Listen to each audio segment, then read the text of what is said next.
on winning on the fiscal policy side too quickly because growth started in the 2000s. And now when we come back to our debt issues, we see that I think the governor in Nigeria talked about SOEs, we have poor taxation policies across the board, and maybe we have to go back to that. This is what we're talking about. Debt to GDP ratios on the continent are growing. What you see there is the different colors. The blue is those that are above 50%. Orange is those that are between 50 and 60%. Light purple is those that are between 60 and 75, and then those that are above. And as you can see, the further we get out to 2018, the more countries are in that bracket. I think it is President Kabaruka that talked about the heterogeneity of the problem.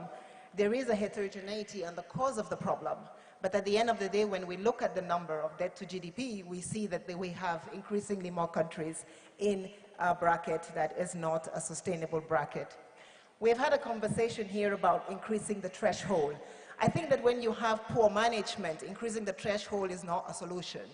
And essentially, increasing the threshold means that Africa will be saying, oh, we can't manage it, so just give us more space to do more, continue to be bad students. It's a little bit like saying, you know, if we can't get enough people getting A's at the 90-degree pass rate, we'll reduce the pass rate to 80 and say that more people got an A. I don't think we can do that as a continent, particularly now, as the rest of the world is contracting. The IMF has released numbers that show that Africa's growth is contracting, but not only Africa's growth, the rest of the world's growth is contracting. So we cannot afford to say, give us a little bit more space, let's be fiscally indisciplined, just because it's better for us. I think we do need to have the conversation about, can we stick to the 60% debt to GDP ratio and just do better fiscal policy management? And I think that is part of the conversation that our central bank governors need to have with our fiscal affairs governors, and that is the conversation that the governor of the Central Bank of South Africa was raising. Again, the problem is not the level of the debt. It is our ability to pay the debt. And so when you see a big chart that says, you know, the rest of the world has this amount of debt, it's fine, they can pay for it. They're borrowing in local currency, they have access to capital markets, and so they can afford it. It is an affordability question. It's a little bit like saying, well, my neighbor lives in a really fancy house, so I will go off and borrow. Your neighbor can afford to live in a fancy house, you can't. And that is, again, the question of the heterogeneity of our debt and why we, as each individual African country, needs to pay attention to that. What we decided to do was look very quickly at the rate of growth of debt. And there's two issues that we're dealing with if you look at that picture. Is essentially we woke up one morning and we found ourselves with 19 countries in the red zone. And so we have a stock and flow problem. We have countries that are already in debt distress or about to fall in debt distress, and then we have countries that are not yet there.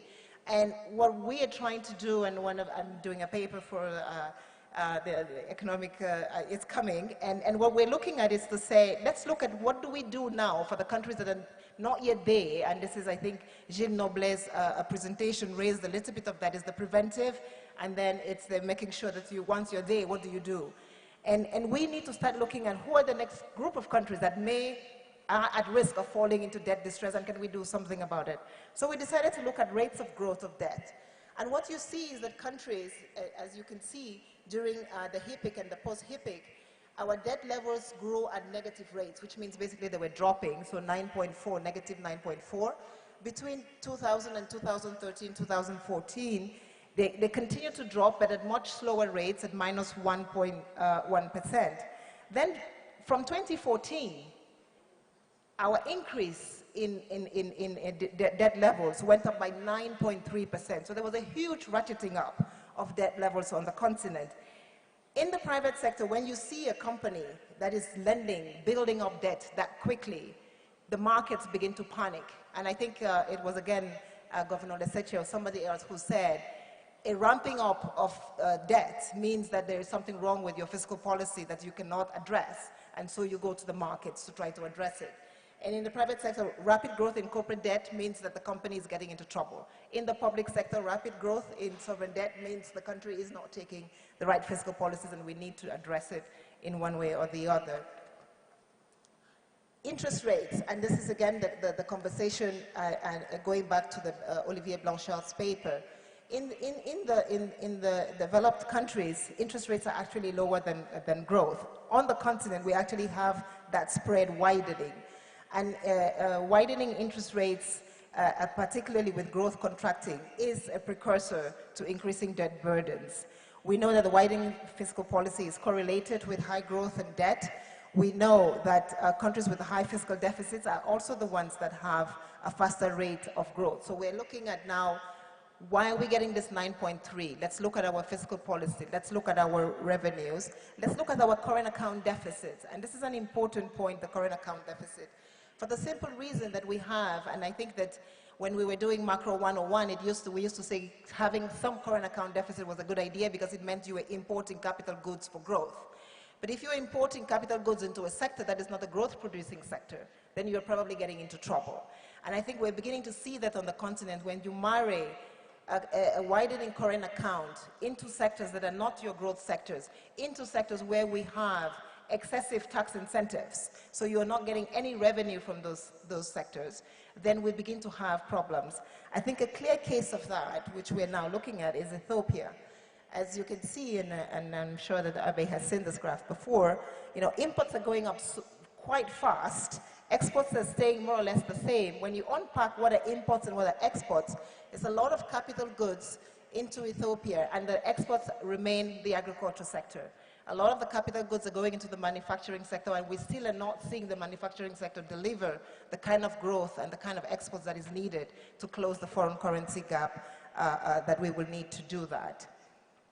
Very quickly, again, we have talked about the decomposition of the debt and where is it that Africa's debt is coming from, and I think it was President Kaberuka that talked about the fact that Africa is so attractive and people are coming. This is true. But again, remember, it is not so much the debt level, it's the rate of growth and the speed of growth of the debt. This is the Eurobond issuances for Africa in the last 10 years. We went from 2 billion to 27 billion. Yes, we are attractive at rates that are quite high because there are negative interest rates in the West, but we do have to at some point pay this debt. So even though we are getting the access to the capital, we're getting access to capital at quite expensive rates and quite fast. And this access to capital is not translating in growth. The IMF, again, just came out with new growth figures that says that Africa's growth is contracting. So the question is, where is this money going to? Are we borrowing for growth, or are we borrowing to just roll over existing debt, or are we borrowing for non-performing state-owned enterprise sectors that are not delivering on growth? There are sectors for which we need to borrow for, and there are sectors for which that can produce real growth. This is a list of the infrastructure financing needs on the continent. We do need more than the 27 billion that we're taking from the Eurobond market, but we do need to put it in effective energy functioning institutions. We need energy on the continent, we need water, we need ICT, of course, $60 billion, which could generate a lot more in the ICT investment. So there are, I think, positive and good investment opportunities on the continent, but we need to now make sure that the borrowings that we're doing are matching the positive investment opportunities, and in many cases, that is not what we see. President Kaberuka talked about our debt service. Again, it's not the levels of debt that worry us, it's our ability to pay the debt back. It's our ability to ensure that we can pay the debt back and continue to fund health, fund education, and fund the other investments that we need.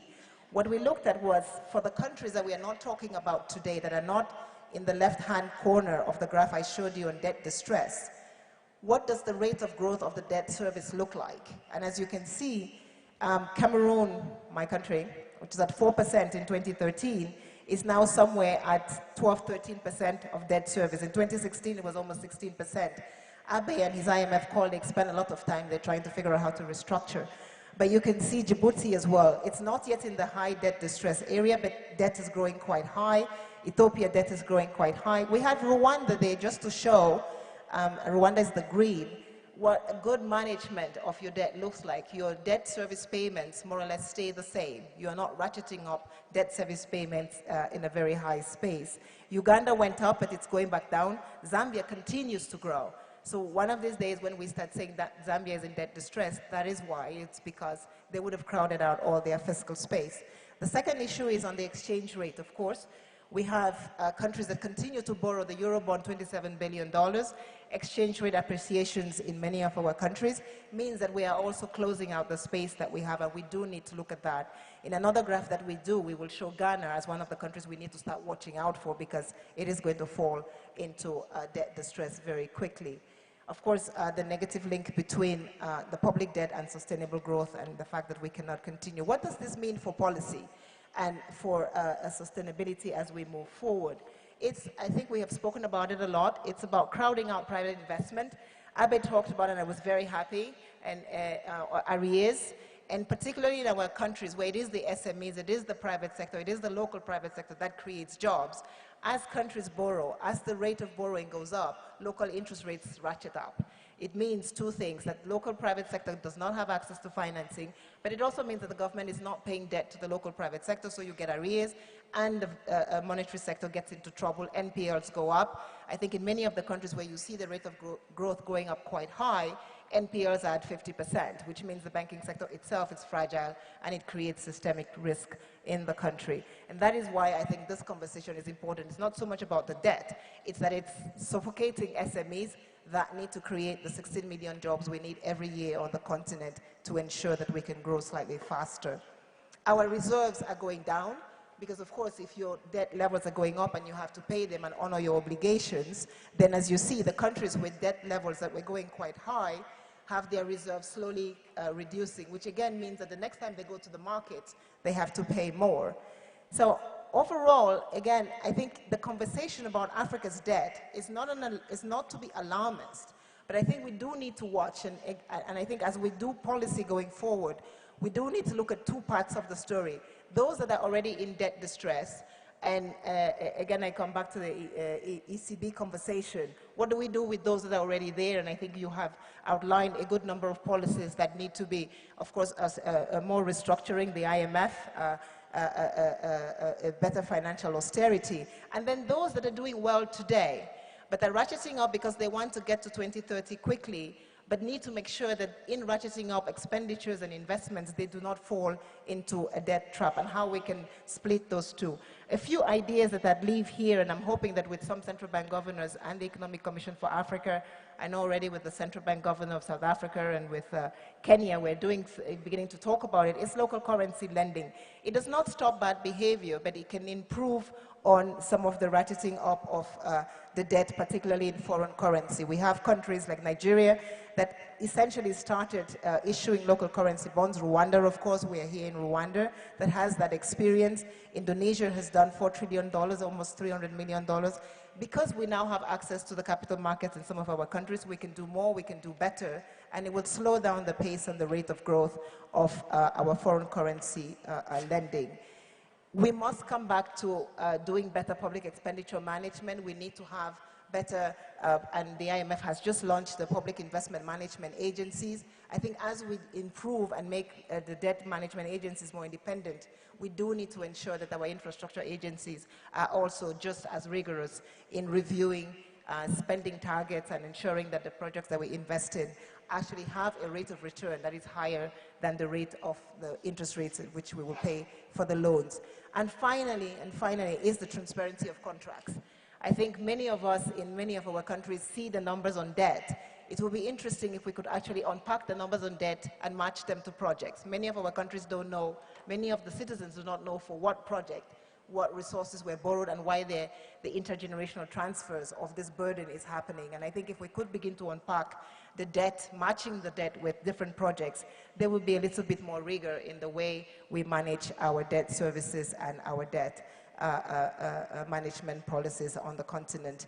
And finally, it is the interest rate policy, inflation targeting, interest rates. We are in a continent where interest rates continue to go up because we are not doing good fiscal policy. And that link between fiscal policy and monetary policy, I believe, is still quite important. On the continent, we have already a lot of the tools to do better fiscal policy. We just need to get on and start doing it, while the central bank governors, I think, continue to help us with better prudential management and risk.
doesn't solve anything. But in the same token, lowering the threshold doesn't solve anything. I think we have had that rather, let's say, interesting discussion in other fora about the various thresholds for sustainability. And now we feel that we are much tighter, right? But I think the point here is that that sort of discussion leads us to think of each other as debt collectors. And really we should be thinking about having a conversation as trusted advisors so that we can actually see what are the things we need to solve or to do, what policies, so that we can actually come out ahead.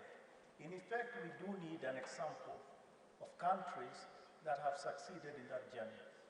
I think there's a very strong bias, let's say, towards demonstration.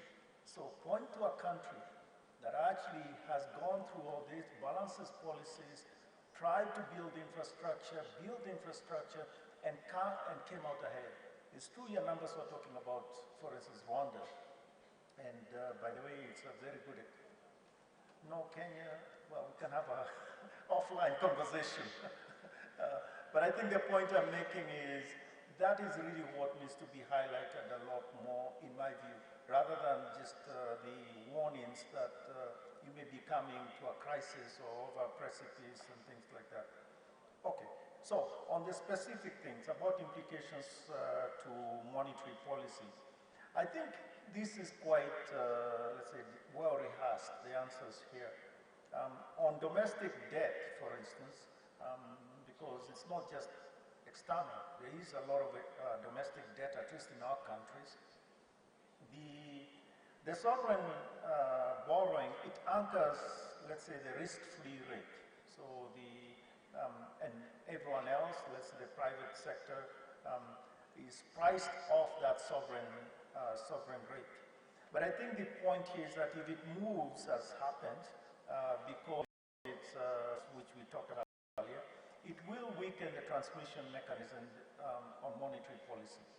And for instance, and in particular, it will weaken the price-based monetary policy, the effectiveness of that, because you have this huge, dominant, let's say, debt that is priced at a particular level, and no matter how much you tighten monetary policy, or should we say, it will really have reduced the effectiveness from the start. So that is especially important for us as central bankers. But also importantly, you end up having, it may be concessional, it's now more Eurobond or commercial and so forth. And therefore, the pricing of it, or putting it differently, movements in sentiments in that, for instance, as happens, let's say, because of a rating agency that now rates you different, just because you have an increase in that debt, the level of external debt. That will have significant implications on not only debt service, but it will also have significant implications on your other costs, not just cost of debt, but on many other costs that, as we all know, we are frightened of adjustment by the rating agencies. I guess I can say it in this room, and we all want to have a good rating. But I think the point here is that, yes, once you have external debt and that begins to increase dramatically, you're much more vulnerable to changes there, which will obviously have implications on the effectiveness on your monetary policy. Importantly, it will actually push your exchange rate. And meaning there will be more concerns about your exchange rate stability, there will be more concern about even your debt service capability and so forth. All else left constant, which in effect will have implications on inflation, and it will come back again to monetary policy.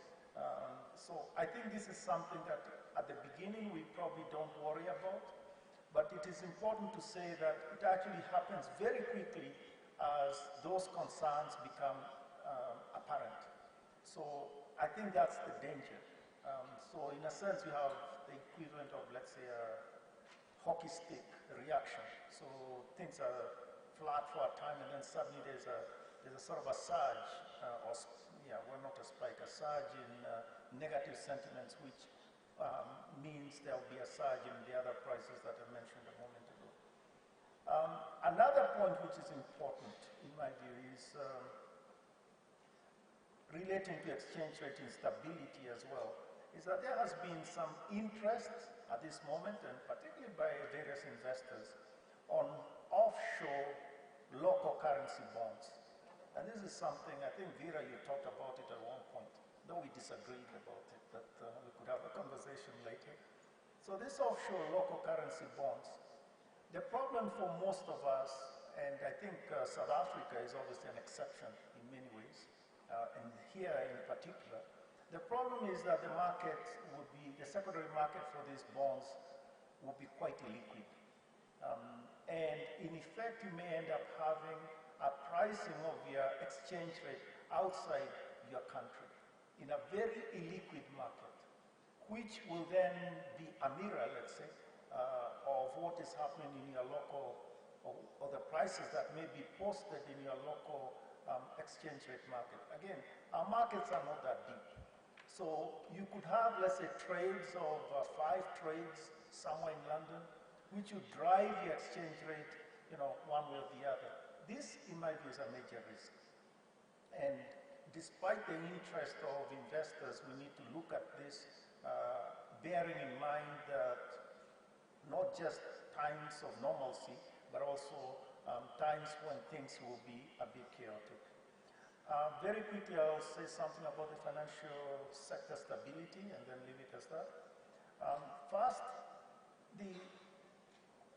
particularly on the external debt, if we push, or if you think of a country that is having more and more external debt, meaning commercially priced and all that, the point is that we become more vulnerable to this, the vagaries of the global markets. And that, I think, is essential. So you will actually be much more, you'll be pushed much more. And all your policies will need to be, so it's a bit like becoming even more open. And you'll have to deal with policies or have policies that can react quickly. So from to those vagaries in the external sector that in the past you probably didn't see them coming to your economy that often. Movements of interest rates are significant, particularly now I'm talking of the domestic debt. And particularly now when we are thinking of mark-to-market, impact of that on your balance sheet, on the balance sheet of commercial banks. So on the commercial banks, particularly the commercial banks hold a significant amount of domestic, let's say, securities, government securities. So this is significant because if the interest rates move by a particular amount, they will actually lead to significant movements in their own balance sheet items or the pricing of those securities, which is obviously significant in the long run. Of course, when you are thinking even in an IFRS 9 world, and you are thinking of debt distress, or should we say the pricing of those government securities, it means that there will be implications also on the P&L of those banks. And I think these are concerns that maybe the fiscal agent doesn't worry about it, but we as central bankers have to worry more about it because in the end, if things go wrong, we are the ones that will have to deal with those issues. Finally, the private sector, of course, we have the guaranteed debt, and that's the public sector guaranteed by the government. And I think the issue here in my mind is the perception of government to repay, the capacity of government to deal with guaranteed debt. This will change quite quickly if, in effect, the government itself has its own external debt issues. So the point here is that you may end up having to deal with guaranteed debt at a particularly problematic time for government's own debt. So in some sense, you are getting 2 negative hits in one. That is significant. Bottom line, I think for me, I would say that what this means is that you need, as the debt levels increase, we need to have more policy buffers. It is essential for us to have more policy buffers rather than sort of wait for that rainy day, or rather when things go wrong, and then begin to deal with them. I think it is now when, as the governments go out to borrow more, even as there are other considerations, I think it is important for us as policymakers to create more buffers that can be operationalized in a case of need. Thank you very much. Thank you very much, Patrick. Now we'll have an intervention by the Governor of Bank of Mauritius, Governor Gubile. Excuse me, just chairperson, one second. Dr. Vera Songwe is supposed to catch a flight that leaves in not too long, so maybe it will be a great time to let her exit the stage, and then we can continue with and a hand of applause for her, please.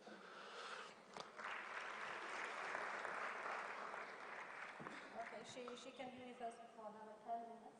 All right, Let's perfect. try to wrap up in 10 minutes, All 5 right. minutes each, and then All right. it will be a grand exit. Good, thank you, Chair. I'll go straight to the point, right, due to the limited time we have. I think we've seen that over the past years, that in the early 2000s, lots of government, lots of countries in the region have borrowed, and it's become very difficult for them to service debt, and some governments are even unable to provide basic services for their citizens. That's why I don't know whether the debt level has been increased.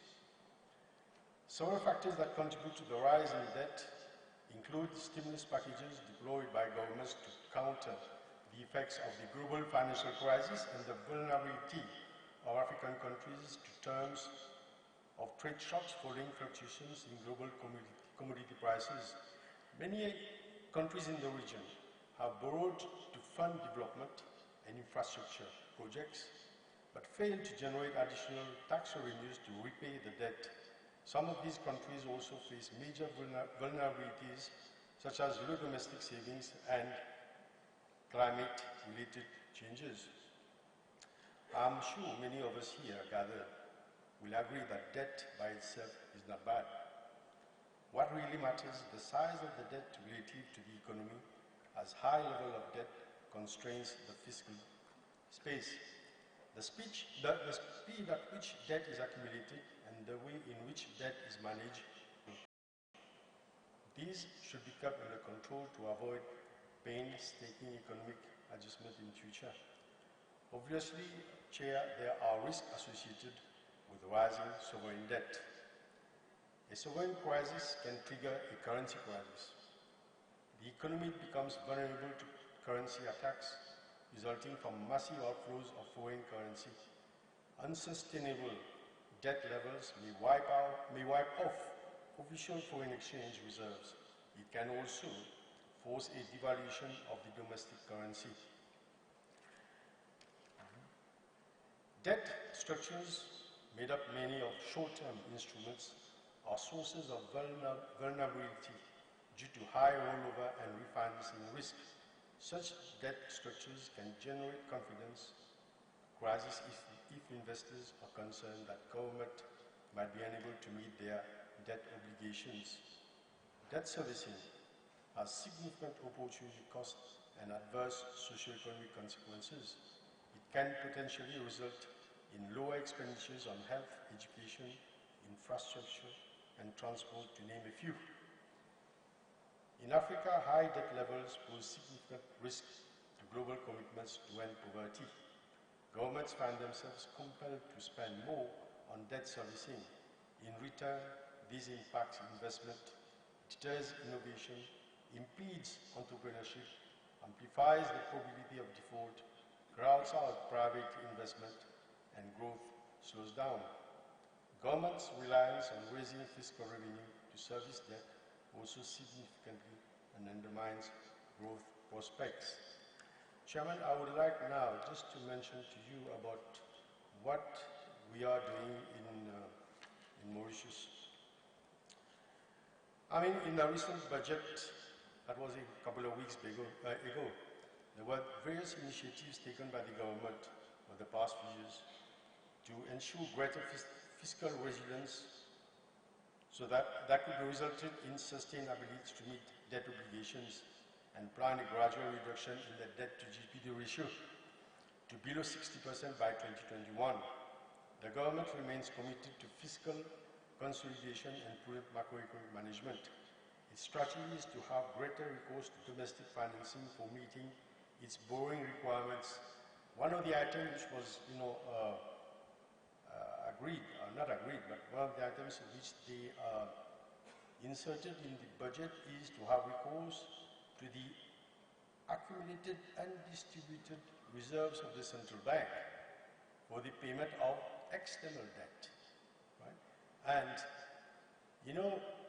for them to use these kind of resources, they need to pass the law. So the legislator agreed 3 weeks back, right, to use the special, what they call the special reserve fund for the payment of external debt. But then there are lots of conditions attached to each. It says that you need to ensure that the central bank is adequately capitalized. So it means that you have to increase your capital over the next couple of years. You need to have sufficient reserves to meet your open market operations, and ensure that whatever responsibilities that you have under the law, that is the bank operations law, right? You have to maintain sufficient reserves so as to discharge your responsibility under the law. And the whole thing is only after that whatever is left can be used towards repayment of external debt. And the whole responsibility lies with the board of the bank. Thank you.